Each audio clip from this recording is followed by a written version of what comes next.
Good morning बच्चों, once again स्वागत है आप सभी लोगों का आपके अपने platform that is physics star Galaxy. बच्चों, पिछला चैप्टर हमने पढ़ा था मोशन और आज हम न्यू चैप्टर की तरफ स्विच ऑन करने जा रहे हैं that is the force and laws of motion. बच्चों, इस चैप्टर को बिगिन करने से पहले सबसे पहले हमें थोड़ा सा प्रीवियस चैप्टर को रिकॉल करना पड़ेगा, तब जाके आप इसे समझ पाएंगे। तो मैं याद दिला दूं, चैप्टर नंबर 8 मोशन हमने क्या पढ़ा था। हमने एक जनरल मोशन देखा था, फॉर एग्जांपल डेस्टिनेशन ए से डेस्टिनेशन बी तक। वहां हमने स्टडी करी थी कुछ physical parameter like distance, displacement, velocity, speed, acceleration. हमने इनकी एनालिसिस की थी, हमने इनकी स्टडी करी थी। तो मोशन हम क्या पढ़ते हैं, मोशन चैप्टर में हम क्या पढ़ते हैं, बोर्ड पे देखिए बच्चों।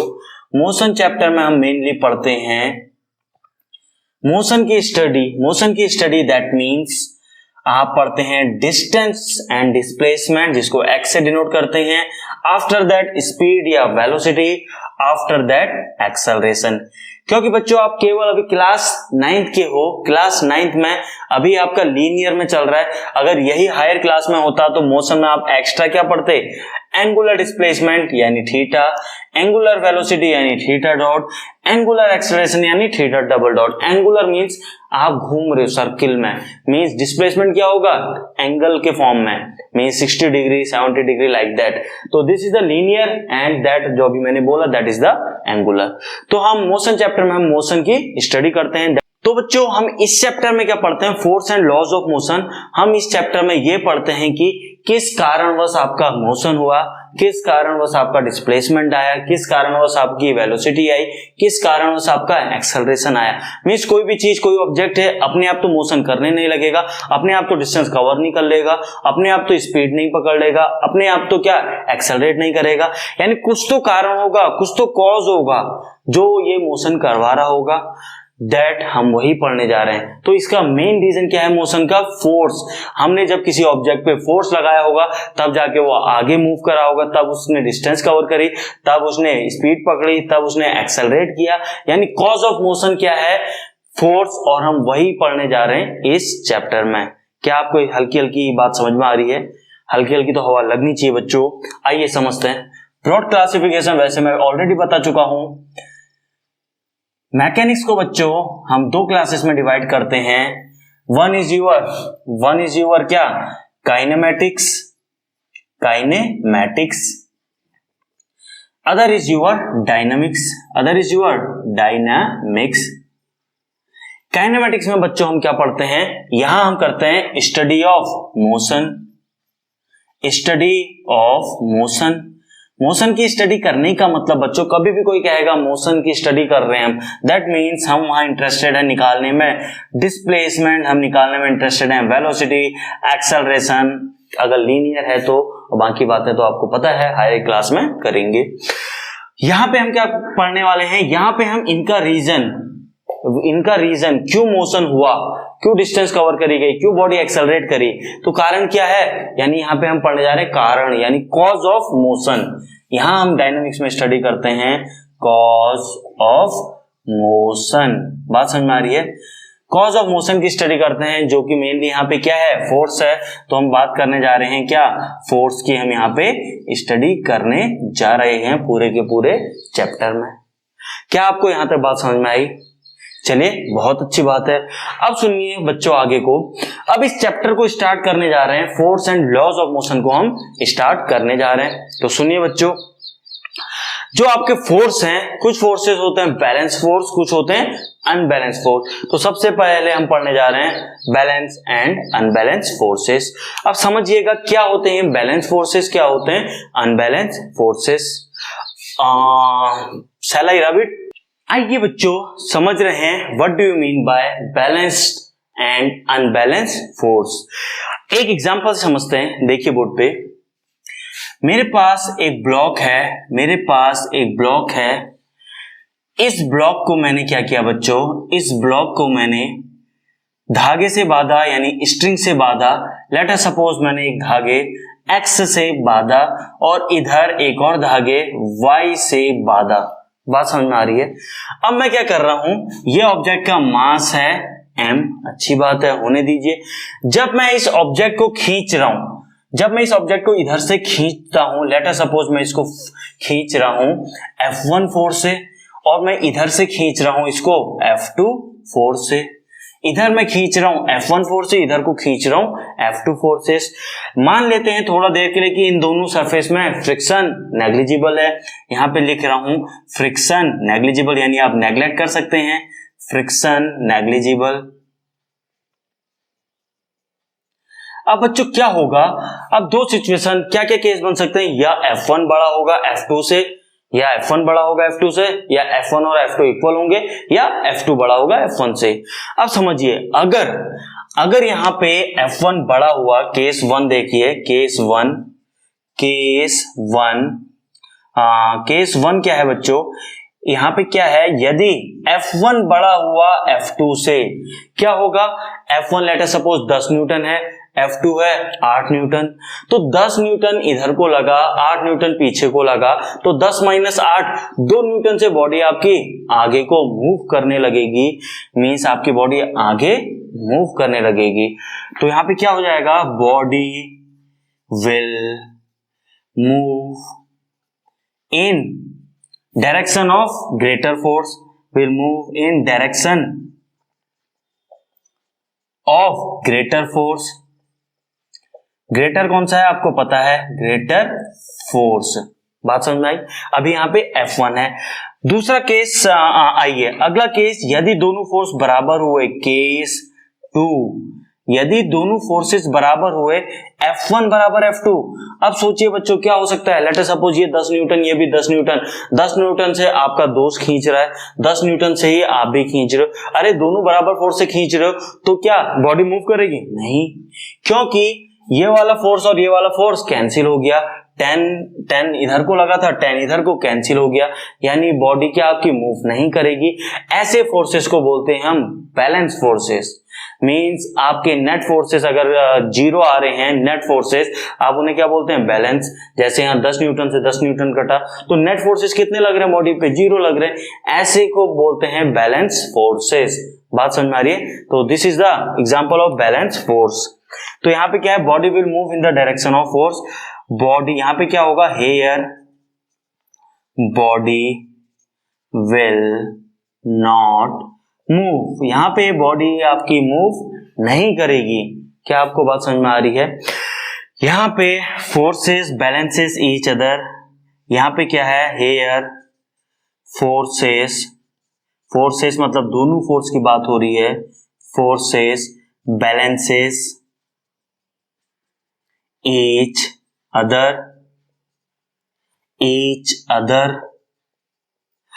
and such forces are known as balance force, and such force are known as balanced force। Balanced force, क्या आपको इतनी बात समझ में आ रही है? ये बैलेंस फोर्स का आपका एग्जांपल हो गया।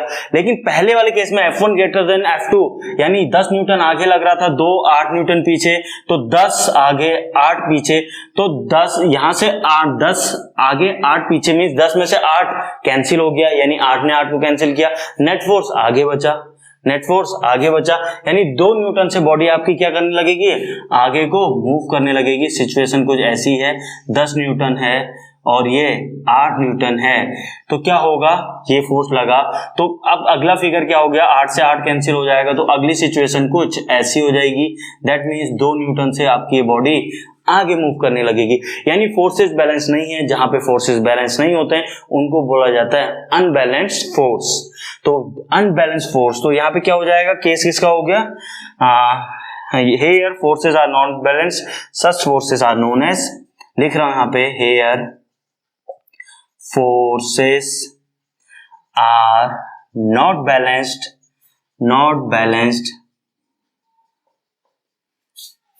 such forces are known as unbalanced,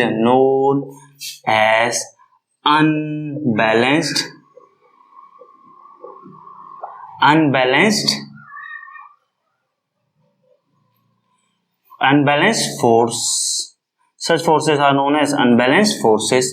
बात समझ में आ रही है? या अनबैलेंस्ड फोर्स लिख लीजिए। शायद आपको यहां तक समझ में आया होगा। Is it clear? तो समझिए बच्चों, एक और एग्जांपल लेके चलते हैं। अच्छा, यहां पे दूसरा केस क्या बन सकता है? F1 ग्रेटर देन F2, और क्या F2 ग्रेटर देन F1 हो जाए तब भी क्या होगा? बॉडी, अब F2 बड़ा है तो बॉडी F2 की तरफ मूव करने लगेगी, तो क्या होगा? Body will move in the direction of greater force, यानी अब ग्रेटर फोर्स ये हो जाएगा। हे फोर्स आर नॉट बैलेंस, ऐसे को हम अनबैलेंस्ड फोर्स बोलते हैं। दूसरा केस आप लोगों के सामने है। क्या आपको थोड़ा बहुत हवा लगी? क्या आपके अनबैलेंस फोर्सेस होते हैं? क्या आपके अनबैलेंस फोर्स होते हैं? अब समझिए बच्चों, लेट अस सपोज ये मेरे पास एक ऑब्जेक्ट है, मार्कर ही ले लीजिए, ये ऑब्जेक्ट है। अब इस ऑब्जेक्ट पे मैंने फोर्स लगाया यहां से F1 और यहां से भी लगा दिया फोर्स F1, दोनों बराबर। क्या ये बॉडी मूव करेगी? नहीं। किसका एग्जांपल है? बैलेंस्ड फोर्सेस का एग्जांपल है, बैलेंस फोर्स का एग्जांपल है। अब समझिए दूसरी सिचुएशन। अब एक फोर्स यहां से लगा F1, ठीक है, एक फोर्स यहां से लगा F1, F1, एक फोर्स यहां से लगा F2, एक फोर्स यहां से लगा F2। कितने लग गए टोटल? 4 force, total 4 force. दोबारा समझिए, एक फोर्स लगा इधर से 10 न्यूटन, अपोजिट से भी लगा 10 न्यूटन, 2 फोर्सेस हो गए। इधर से लगा 20 न्यूटन, इधर से लगा 20 न्यूटन। अब समझिए टोटल 4 फोर्स हो गए, 10 10 20 20। अब यहाँ पे शुरू में ये 10 वाले ने ये 10 वाले को कैंसिल किया, ये 20 वाले ने ये 20 वाले को कैंसिल किया, तो नेट फोर्सेस कितने हो गए? अगेन 0 हो गए। नेट फोर्सेस 0 हो गए तो ऐसे फोर्सेस को हम क्या बोलते हैं? Balance force. क्या आपको बात समझ में आ रही है?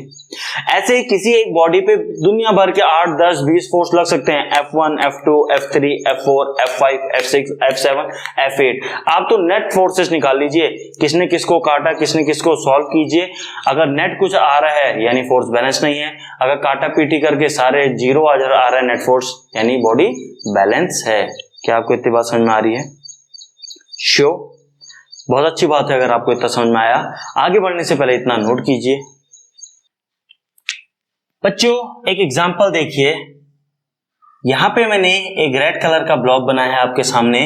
इस ब्लॉक को मैं, ये है एक्स स्ट्रिंग, मींस एक्स धागा, और इसको भी मैंने धागे से बांध दिया, इसका नाम दिया मैंने वाई स्ट्रिंग, यानी 2 धागे से बांधे, एक एक्स एक वाई।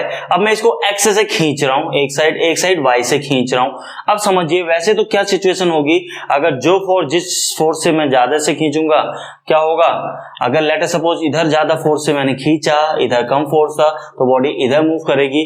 फोर्सेस बैलेंस नहीं है, ऐसे को अनबैलेंस्ड फोर्स बोलते हैं। अगर ये दोनों फोर्स इक्वल से खींचेंगे तो इक्वल मैग्नीट्यूड होगा, फोर्स कैंसिल हो जाएंगे, यानी फोर्स बैलेंस है। ऐसे फोर्सेस को हम बोलते हैं बैलेंस फोर्स। ये सारी चीजें मैं आपको एक्सप्लेन कर चुका हूं ताकि आपके प्रॉपर नोट भी बन जाए साथ ही साथ, इसलिए मैंने जो व्हाटएवर जो भी आपको एक्सप्लेन किया वो सिस्टमैटिक वे में आपके लिए नोट कर दिया है। बस आपको क्या करना है, वीडियो पॉज करनी है और अपने साथ ही साथ नोट्स प्रिपेयर करते जाने हैं।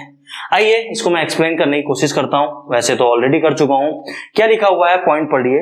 Consider block tied with X and Y string, ठीक है, आपके सामने है, जिसका मास मान लेते हैं m है। Second point, if block is pulled from both the sides with equal forces then the block will not move. सही बात है।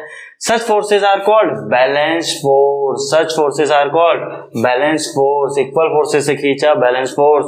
और क्या लिखा है, do not change the state of rest और ऑफ मोशन ऑफ ऑब्जेक्ट। अरे बहुत बड़ी लाइन लिख दी बच्चों, ये समझना बहुत जरूरी है। And do not change the state of rest और of motion of an object.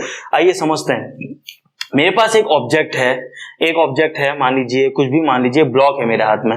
इस ब्लॉक पे, ये मान लीजिए ब्लॉक है, इस पे मैंने फोर्स इधर से लगाया 10 न्यूटन, इधर से लगाया 10 न्यूटन, 10 लगाया फोर्स, यानी कैंसिल आउट, यानी फोर्सेस हैं बैलेंस, यानी बैलेंस फोर्स।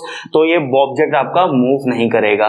तो यदि कोई ऑब्जेक्ट रेस्ट पे है, उस पे बैलेंस फोर्स हम लगाएं, बैलेंस फोर्स ऐसे ऐसे कहीं से भी लगाओ, बैलेंस होने चाहिए। यदि कोई ऑब्जेक्ट रेस्ट पे है और उस पे बैलेंस फोर्स लग रहे हैं तो ऑब्जेक्ट मूव नहीं करेगा। समझ में आया, रेस्ट पे ही रहेगा, अगर रेस्ट पे था तो रेस्ट पे रहेगा। अब सेकंड केस सुनिए, यही ब्लॉक लेट अस सपोज कोई ऑब्जेक्ट है, वो 5 मीटर पर सेकंड यूनिफॉर्म स्पीड से चल रहा है, 5 मीटर पर सेकंड, 5 मीटर पर सेकंड, 5 मीटर पर सेकंड, 5 मीटर पर सेकंड, 5 मीटर पर सेकंड। अब इस मूविंग ऑब्जेक्ट में, इस मूविंग ब्लॉक में या मूविंग ऑब्जेक्ट में मान लीजिए 10 न्यूटन इधर से लग रहा है, 10 न्यूटन इधर से लग रहा है, तो चलते ये चल भी रहा है 5 मीटर पर सेकंड से, तो 10 न्यूटन इधर से लग रहा है और 10 न्यूटन इधर से, दिख रहे होंगे मार्कर। तो 10 न्यूटन और 10 न्यूटन ने आपस में, ये क्या है, यूनिफॉर्म स्पीड से चल रहा है 5 मीटर पर सेकंड, बैलेंस, ये फोर्सेस एक दूसरे को कैंसिल आउट कर रहे हैं, यानी चलते हुए बॉडी पे एक यूनिफॉर्म स्पीड से मूव करती हुई बॉडी पे बैलेंस फोर्स अगर लगते भी हैं तो क्या होगा, नेट फोर्सेस बैलेंस है, यानी इन फोर्सेस का असर इसके मोशन पे नहीं पड़ने वाला, यानी एक बॉडी अगर मूविंग है तो वो मूव ही करते रहेगी बैलेंस फोर्सेस की कंडीशन में। बात समझ में आया? दोबारा बोल रहा हूं, अगर एक यूनिफॉर्मली स्पीड से मूव कर रहा है एक ऑब्जेक्ट, उस पर बैलेंस फोर्स लगा भी लोगे तो वो तो कैंसिल आउट हो जाएंगे, तो बॉडी अगर मूविंग है तो वो मूव ही करते रहेगी, इन बैलेंस फोर्सेस से फर्क ही नहीं पड़ा। लेकिन अगर यही ऑब्जेक्ट मूव कर रहा है 5 मीटर पर सेकंड यूनिफॉर्म स्पीड से, अब मैंने एक ही साइड से फोर्स लगाया 10 न्यूटन, ये 10 न्यूटन क्या है, अनबैलेंस फोर्स, क्यों, कैंसिल आउट नहीं हो रहा है, नेट फोर्स 0 नहीं है, तो ये कैंसिल आउट नहीं हो रहा है, तो ये फोर्स इसको, इस मूविंग ऑब्जेक्ट को रोक सकता है। बात समझ में आई? तो यहां से कंक्लूजन क्या निकल रहा है, unbalance force can change the motion, या तो उसको एक्सेलरेट करेगा या रिटार्ड, इसके मोशन को इसने क्या किया, धीरे धीरे रोक दिया, यानी धीरे धीरे इसकी स्पीड गिराई और जीरो कर दिया। फॉर एग्जांपल एक कार आ रही है, आपने आगे से धक्का मारना शुरू किया, धीरे धीरे आपने उसकी स्पीड कम करी, जीरो कर दी, कार रोक दी। यानी अनबैलेंस फोर्सेस के कारण आपने बॉडी का एक्सेलरेशन या कम किया या ज्यादा किया, यानी बॉडी का एक्सेलरेशन या रिटार्डेशन मींस नेगेटिव एक्सेलरेशन, यानी आप अगर अनबैलेंस फोर्स लगाते हैं तो क्या आप उस बॉडी पे क्या या तो एक्सेलरेशन दे देते हैं या रिटार्डेशन, यानी आपके अनबैलेंस फोर्स क्या करते हैं, ब्रिंग्स मोशन। बात समझ में आ रही है? पक्का?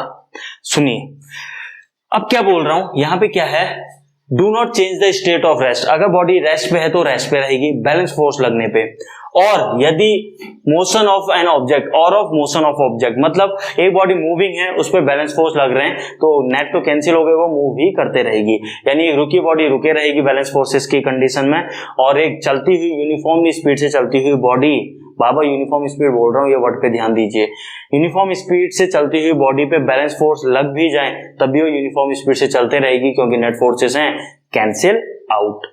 बात समझ में आ गई? अगला पॉइंट पढ़ते हैं। तो बच्चों ये पॉइंट बहुत इंपॉर्टेंट था, और चलिए, if both forces are of unequal magnitude block will move in the direction of greater force, सही बात है, thus the two forces are not balanced or the unbalanced forces acts in the direction of block। कभी कभी आपसे पूछ लिया जाता है कि दो अनइक्वल फोर्सेस लगे हैं तो फोर्सेस बैलेंस नहीं है, ऐसे को हम अनबैलेंस्ड फोर्स कहते हैं, बिल्कुल सही बात है। पूछा जाता है अनबैलेंस्ड फोर्स का डायरेक्शन क्या होगा, जिस दिशा में बॉडी मूव कर रही है, and the unbalanced force acts in the direction the blocks moves, block के मूवमेंट की डायरेक्शन में ही आपके नेट फोर्स का डायरेक्शन होता है। लास्ट कंक्लूजन यहां से क्या निकल रहा है बच्चों, दस unbalanced force brings the motion. बात समझ में आई? ऑब्जेक्ट रखा हुआ है रेस्ट पे है, मैंने अनबैलेंस फोर्स लगाए, फॉर एग्जांपल लगाया यहां से 10 न्यूटन और वहां से लगाया 2 न्यूटन, तो 10 और 2, 10 माइनस 2 8, यानी 8 न्यूटन नेट आगे लग रहा है, उसके कारण बॉडी आपकी मूव कर जाएगी।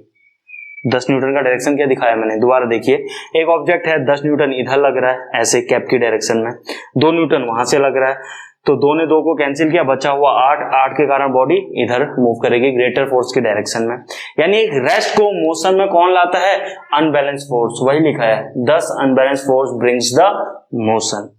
दूसरी बात मैंने एक और मूविंग बॉडी में समझा रहा हूं, एक ऑब्जेक्ट आपका, एक ब्लॉक आपका मूव कर रहा है यूनिफॉर्म स्पीड से, यानी 5 मीटर पर सेकंड, 5 मीटर पर सेकंड, 5 मीटर पर सेकंड, 5 मीटर पर सेकंड, हमेशा 5 मीटर पर सेकंड से। अब इस पे अगर आपने पीछे से इधर को मूव कर रहा था, यदि आपने 10 न्यूटन पीछे से और लगा दिया, यानी इसको सपोर्ट कर दिया, तो 5 मीटर की जगह वो क्या हो जाएगा, 6 मीटर पर सेकंड, 7 मीटर, 8 मीटर, यानी जब आप अनबैलेंस फोर्स एक यूनिफॉर्मली मूविंग बॉडी पे लगाते हैं तो क्या करता है, उसके मोशन को और चेंज कर देता है, उस पर एक्सेलरेशन ले आता है। 5 मीटर पर सेकंड से मूव कर रहा था, आपने क्या किया 10 न्यूटन पीछे से लगाया, यानी सपोर्ट कर दिया उसको। 10 न्यूटन लगाया तो क्या उसकी स्पीड 5 मीटर पर सेकंड से कहां बढ़ी, 6 मीटर पर सेकंड, 7 मीटर पर सेकंड, 8 मीटर पर सेकंड एंड सो ऑन। यानी अनबैलेंस फोर्स क्या करते हैं, मोशन लाते हैं या मोशन में चेंजेस लाते हैं, ब्रिंग्स द मोशन नहीं, दस unbalance force brings the change in motion लिख देती है, ज्यादा बेटर है, brings the changes in motion, या बेटर वही लाइन सही है, बिल्कुल कोई गलत नहीं है उसमें, ब्रिंग्स द मोशन कोई गलत नहीं है, बिल्कुल सही है।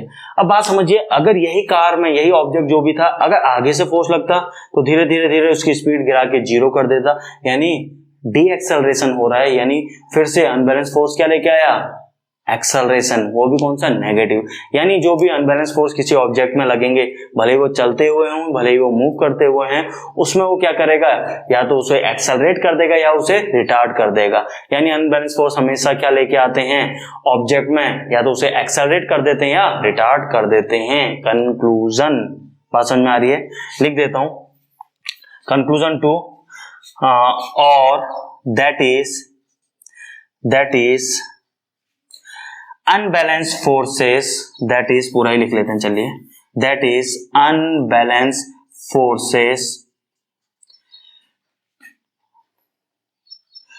that is unbalanced force is the cause of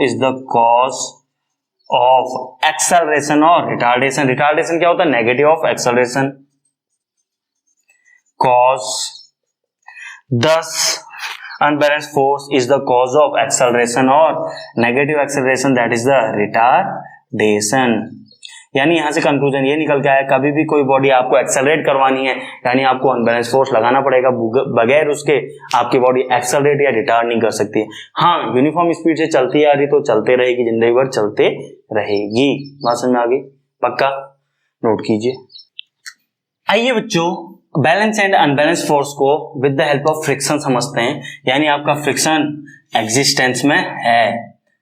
let us suppose ये मैंने एक ब्लॉक लिया बच्चों, जिसका मास था कैपिटल M, ये डेफिनेटली इस सरफेस में ये ब्लॉक रखा हुआ है। मैं हल्का सा गैप दिखा रहा हूं तो कोई प्रॉब्लम तो नहीं है इसके नीचे, डेफिनेटली रखा हुआ है तो इन दोनों के बीच में कोई गैप नहीं होगा। लो गैप बंद कर दिया। और बताइए ये है क्या, सरफेस, धरती। इस ब्लॉक पे, इस सरफेस पे क्या, ये ब्लॉक पे हमने लगाया लेट अस सपोज 10 न्यूटन का फोर्स लगाया। फोर्स की यूनिट न्यूटन होती है, बाद में समझेंगे व्हाट इज योर फोर्स। अभी समझिए 10 न्यूटन का हमने फोर्स लगाया। बात समझ में आ रही है। अब जैसे मैंने फोर्स लगाया, क्या ये बॉडी मूव करने लगेगी? पता नहीं, कांट से क्यों। अगर ये भाई साहब कार हुई है, ऑब्जेक्ट कार हुई, कार को 10 न्यूटन से खींचोगे क्या मूव कर जाएगी? बिल्कुल नहीं। और हल्का सा ऑब्जेक्ट होगा मूव कर जाएगी। बात समझ में आ रही है, क्लियर है या नहीं है? यानी हमें उसका मास पता होना चाहिए, नंबर 1 बात। चलिए इतना बात आपको समझ में आए। अब बात करते हैं फ्रिक्शन की। लेट अस सपोज मेरे पास ये कोई ऑब्जेक्ट टेबल पे रखा है या इस पे रखा है, ये एक फ्लैट सरफेस है, इस पे ऑब्जेक्ट रखा। अब मैं इसको खींचने की कोशिश कर रहा हूँ, ये खींच नहीं पा रहा है, खींचने की कोशिश कर रहा हूँ, नहीं खींच रहा। अब ज्यादा फोर्स से खींच रहा हूँ, और ज्यादा फोर्स खींचा, हाँ अब मूव करने लगा। यानी कोई मुझे अपोज कर रहा है, मेरे मोशन को अपोज कर रहा है। वो कौन है? फ्रिक्शन, जो कि हमेशा मोशन को अपोज करता है। कहां लग रहा है? इस ऑब्जेक्ट और इस सरफेस के बीच में, जो सरफेस कांटेक्ट में आ रहा है उसके बीच में फ्रिक्शन फोर्स लग रहा है, जो हमेशा मोशन को अपोज करता है। यानी फ्रिक्शन का डायरेक्शन क्या होगा बच्चों? अपोजिट डायरेक्शन में। ये है एफ मतलब फ्रिक्शनल फोर्स। एफ क्या है? Frictional force. तो बच्चों लेट अस सपोज इस एग्जांपल में हम मानते हैं कि फ्रिक्शन फोर्स की मैक्सिमम वैल्यू जो हो सकती है वो 2 न्यूटन हो सकती है। मीन फ्रिक्शन फोर्स इस केस में let us suppose maximum 2 Newton. Friction force की मैक्सिमम वैल्यू 2 हो सकती है। फ्रिक्शन फोर्स की मैक्स क्या हो सकता है? 2 न्यूटन। एक एग्जांपल ले रखा समझने के लिए। बात समझ में आ रही है? आइए अब समझिए। लेट अस सपोज 10 न्यूटन छोड़िए, मैंने जब तक इस पे 2 न्यूटन लग रहा है, इस पे मैक्सिमम वैल्यू 2 न्यूटन हो सकती है फ्रिक्शन फोर्स की। अब मैंने इमेजिन कीजिए 1 न्यूटन फोर्स से खींचा। जब मैंने इसे 1 न्यूटन फोर्स से खींचने की कोशिश करी तो फ्रिक्शन फोर्स अपोजिट डायरेक्शन में लगा। कितना? 1 न्यूटन। यानी मेरे 1 न्यूटन को फ्रिक्शन फोर्स के 1 न्यूटन ने बैलेंस कर लिया। समझ में आ रही है, यानी बॉडी मूव नहीं करने वाली है। अब समझिए, मैंने 1.5 न्यूटन से इसको खींचा, तो जब 1.5 से खींचा तो ये ऑब्जेक्ट 1.5 न्यूटन, इस पे फ्रिक्शन फोर्स लग रहा है, यानी मेरे 1.5 न्यूटन को फ्रिक्शन फोर्स 1.5 न्यूटन ने बैलेंस कर लिया। अगेन बॉडी मूव नहीं कर रही है।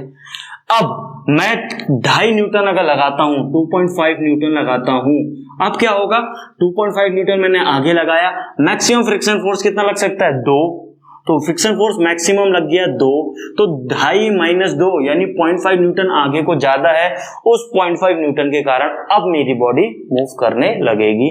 क्या आपको बात समझ में आई?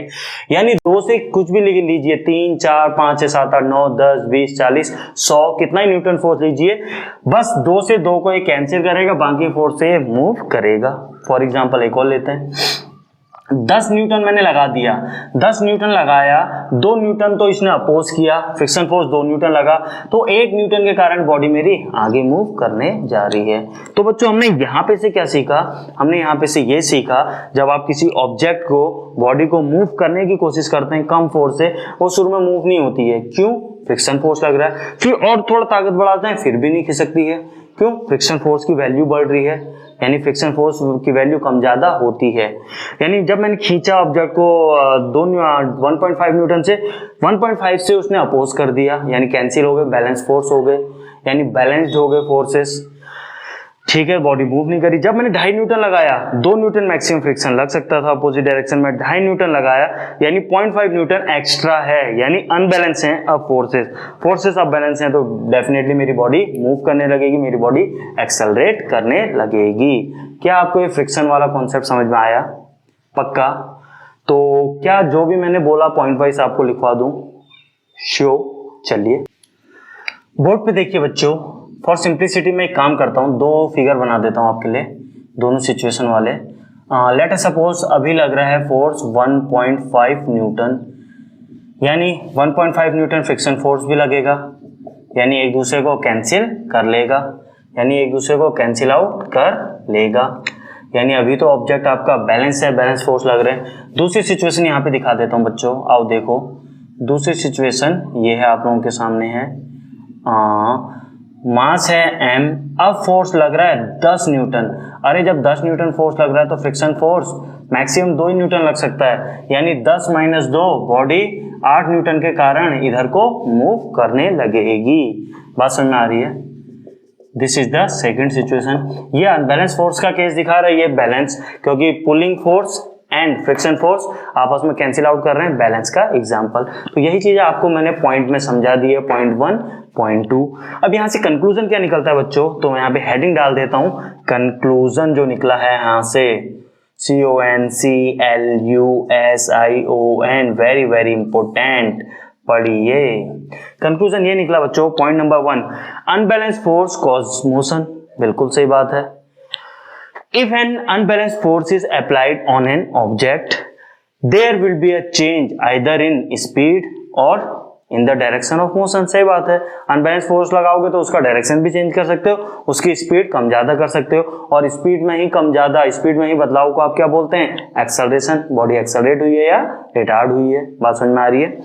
तो चेंज इन स्पीड में ला रहा है, मतलब स्पीड में बदलाव ला रहा है, मतलब एक्सेलरेट कर रहा है या रिटार्ड कर रहा है। क्लियर है? चेंज इन स्पीड का मतलब भी वही होता है। लास्ट पॉइंट है, thus to accelerate the motion of an object an unbalanced force is required। यानी अगर किसी ऑब्जेक्ट को आप एक्सेलरेट करना चाहते हैं, भले ही पॉजिटिव भले ही नेगेटिव, पॉजिटिव मतलब उसका एक्सेलरेशन बढ़ाना चाहते हैं, नेगेटिव मीन्स रिटार्डेशन यानी धीरे धीरे उसकी स्पीड घटाना चाहते हैं, दोनों ही केस में आपको अनबैलेंस फोर्स लगाने पड़ेंगे। बच्चों this was the conclusion of today's lecture. आज हमने पढ़ा बैलेंस एंड अनबैलेंस फोर्स, वहां सीखा हमारे बैलेंस फोर्स क्या होता है, अनबैलेंस फोर्स क्या होता है, डिफरेंट डिफरेंट केसेस लिए, फ्रिक्शन फोर्स वाला केस लिया, और हम इतना समझ चुके हैं कि जब तक अनबैलेंस फोर्स नहीं लगेगा तब तक मेरी बॉडी एक्सेलरेट या रिटार्ड नहीं करेगी। क्या आपको यहाँ तक क्लियर है? पक्का? अगर यहाँ तक समझ में आया तो बच्चों नेक्स्ट क्लास में हम आगे पढ़ेंगे, that is the first law of motion. Newton 3 law लेके आया था, 3 लॉ ऑफ मोशन, उनमें से हम कल पहला पढ़ेंगे और इससे आगे की बातें कल ही करेंगे। तो बच्चों कल मिलते हैं at the same time at the same platform. Till then thank you and have a nice day.